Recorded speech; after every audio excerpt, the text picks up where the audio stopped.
And here is another prolonged, incredible detective story. The sabotage on the Nord Streams is back at the top of global news. 2 years later, the West decided to name the culprits. Naturally, they tried to absolve themselves of all responsibility. So, the sabotage plan was personally approved by Zelensky, and the former commander-in-chief of the Ukrainian armed forces, Zaluzhny, gave the order for the attack. The cost of the operation was $300,000. Germany's version is even more interesting. No names, no dates, no passwords, no amounts. It's all simple. Ukrainian divers are to blame for everything. These versions suit the US perfectly, which has already profited immensely from this. And now they will use this to further pressure their Kiev puppets. Olga Davidovich on a powerful tool of political manipulation. It was only a matter of time, and it took almost 2 years for the US to finally play its trump card. The Nord Stream sabotage was blamed on Volodymyr Zelensky, along with former commander-in-chief of the Ukrainian armed forces, Valery Zaluzhny. Washington decided to act through the leading U.S. business publication, The Wall Street Journal. It published a sensational investigation, citing, of course, some secret sources, claiming that Zelensky was not only the author of this idea, but also the person who gave the order for the sabotage. According to the American publication, everything was conceived back in May 2022, and it poetically adds that the concept was born from a night of drinking and the iron determination of a handful of people. All agreements were made orally to leave no documentary evidence. How convenient.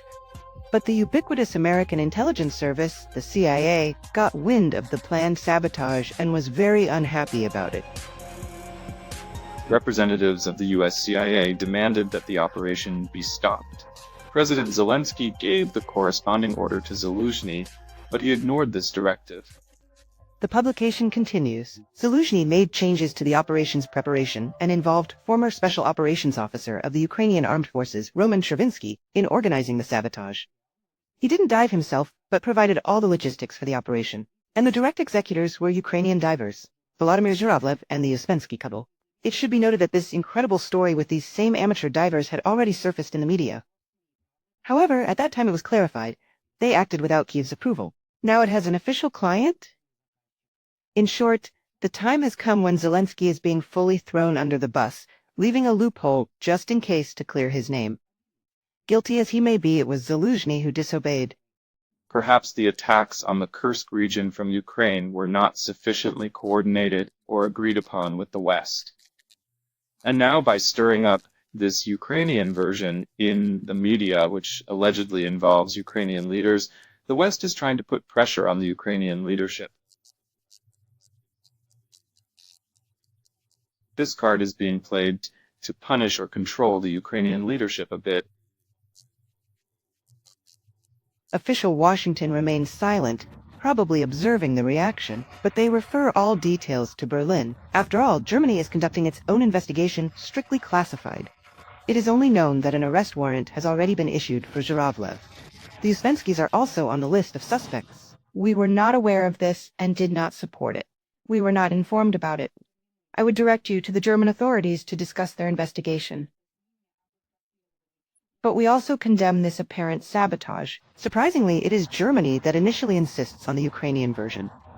Berlin is even ready to turn a blind eye to the obvious American trace in this story. And it was this that the well-known journalist Seymour Hersh drew attention to. According to his investigation, U.S. divers were involved in the sabotage.